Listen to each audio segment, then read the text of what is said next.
Display India news पर मैं विनीत कुमार मिश्र। खबर जौनपुर से। महाराजगंज ब्लॉक के अखंड राजपूताना सेवा संघ के राष्ट्रीय अध्यक्ष जी ने बताया कि जौनपुर लोकसभा में भाजपा प्रत्याशी कृपा शंकर सिंह को बहुमत से जीतने का कार्य होगा। और आरती सिंह ने बताया कि हमारे राष्ट्रीय राजपूताना संघ के मंडल अध्यक्ष अशोक कुमार सिंह, जिला अध्यक्ष अरुण कुमार सिंह, समस्त पदाधिकारी मन धन से जीतने का किया जाएगा प्रयास। Saroj Mishra, display India news, तहसील बदलापुर।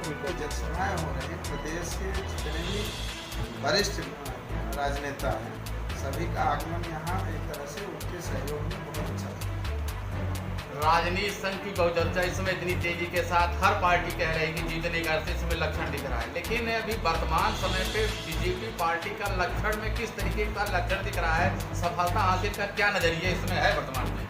देखिए, चुनाव के दरमियान हर प्रत्याशी खुद को जीतता ही बताता है और बताना भी चाहिए, क्योंकि चुनाव साहस और दृढ़ता का ही एक तरह से चुनाव होता है। लेकिन भारतीय जनता पार्टी इस समय इसके लिए उसका चुनाव में सबसे अच्छा देखने दे रहा है, क्योंकि भारतीय जनता पार्टी बहुत सारे दूसरे जो दल के नेता थे, जैसे अभी यहाँ के स्थानीय राजनेता हैं ओम प्रकाश सिंह दुबे जी, बाबा दुबे के नाम से, वो पिछले विधानसभा में यहाँ के बहुत ही नजदीकी चुनाव में थे, वो 100 वोटों से चुनाव हार गए। वो अभी समाजवादी पार्टी छोड़ दिए और उन्होंने कल सार्वजनिक रूप से भारतीय जनता पार्टी में प्रवेश करते हुए भारतीय जनता पार्टी के प्रत्याशी को समर्थन किया। महान दल जो केशव देव मौर्य है, वो कल तक समाजवादी पार्टी के एक अभिन्न अंग थे। उन्होंने वहाँ से समाजवादी को छोड़ करके जिस तरह से यहाँ के क्षेत्र में अपनी उपस्थिति दर्ज कराई है, उससे जो लोगों के मन में एक भ्रम था कि जो समाजवादी के पार्टी के प्रत्याशी हैं बाबू सिंह कुशवाहा और मौर्य समाज के हैं, तो मौर्य समाज वहाँ पे जाएगा, वो भी एक भ्रम टूट गया। और एक चीज़ आपसे हम स्पष्ट बता दें, जो मेरी अपनी भी एक तरह से अनुभव कहता है, समाज का नेता चुनाव जब लड़ता है तो कुछ प्रतिशत लोग उससे प्रभावित होते हैं, बाकी विचारधारा के लोग, बहुलता में जो विचारधारा के लोग होते हैं वो उसी विचार के साथ रहते हैं जिसमें वो रहते हैं। तो मौर्य समाज एक ऐसा समाज है जो लंबे समय से भारतीय जनता पार्टी का वोटर रहा है, भारतीय जनता पार्टी में रहा है, तो उसमें परिवर्तन तो वैसा भी नहीं हो रहा था। लेकिन कल केशव देव मौर्य ने जो मन साझा किया, जो वहाँ से उनका वक्तव्य गया, और बाकी यहाँ पे अभी जो अध्यक्षा हैं वो भी महिला हैं, वो भी मौर्य हैं यहाँ की, तो इस तरह से बहुत ही अच्छा चुनाव सभी समाज। और एक चीज, समाजवादी पार्टी यहाँ से नजदीकी प्रतिद्वंदी है भारतीय जनता पार्टी, लेकिन उनकी जो नीति है, जो उनके राष्ट्रीय अध्यक्ष है, वो कहते हैं पीडीए के साथ जाना। तो जब पहले से ही वो सिलेक्टिव है, जबकि चुनाव ये लोकसभा का चुनाव है, यहाँ सर्व जन जिसके साथ होगा चुनाव वही जीतेगा।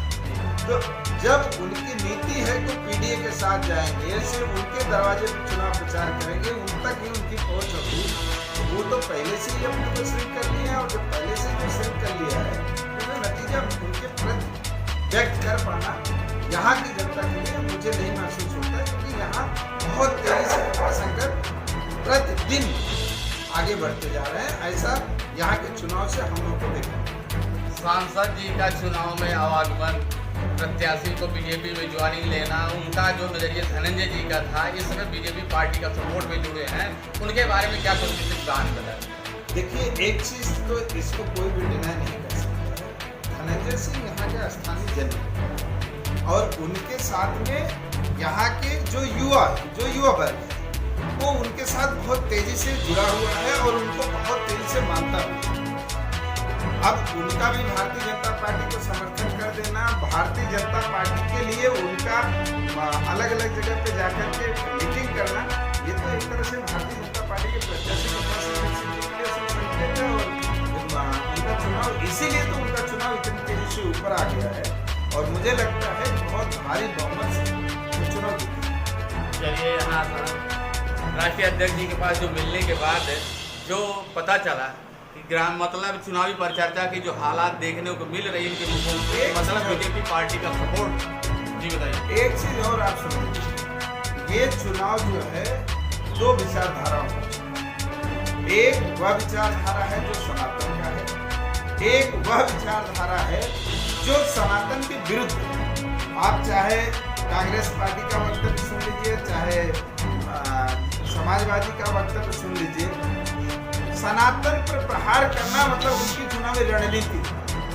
जबकि सच्चाई ये है कि भारत में राज वही करेगा जो सनातन का सम्मान करेगा। भारतीय जनता पार्टी कई मोर्चे पे, हम लोग खुद राजपूत हैं, हम लोग कई मोर्चे पे उससे असहमत भी थे, लेकिन उसके उपरांत भी जो सनातन के लिए भारतीय जनता पार्टी जिस तरह से खड़ी है, उसके लिए हम लोग भारतीय जनता पार्टी के साथ खड़े हैं। लेकिन इनके साथ जो आए हुए लोग हैं, मैं अनुप्रिया पटेल का नाम कोट करके कहना चाहूँगा, उन्होंने जो प्रतापगढ़ में वक्तव्य दिया है यह घोर आपत्तिजनक है और उस पर हम लोगों को बहुत ऐतराज है, क्योंकि वो खुद भी भारतीय जनता पार्टी के अलायंस में है और हम लोग भारतीय जनता पार्टी के साथ हैं। तो हम लोग ये नहीं चाहेंगे कि चुनाव हार जाए, लेकिन हम लोग जरूर ये चाहेंगे वो अपने मन को टटोले। अगर वो सांसद भी मिर्जापुर से बनेगी तो शायद जिसको गाली दे रहे हैं, जिसको कह रहे हैं, उनके सपोर्ट से ही बनेगी। तो अपने यहाँ कहावत है, जिसका नमक खाया जाता है उसके साथ में गद्दारी नहीं की जाती है। तो मैं वो एक वरिष्ठ नेता है, 10 साल की मंत्री रही हैं, उनको इस चीज़ का ध्यान रखना चाहिए और अपनी बातों को बहुत गंभीरता से करना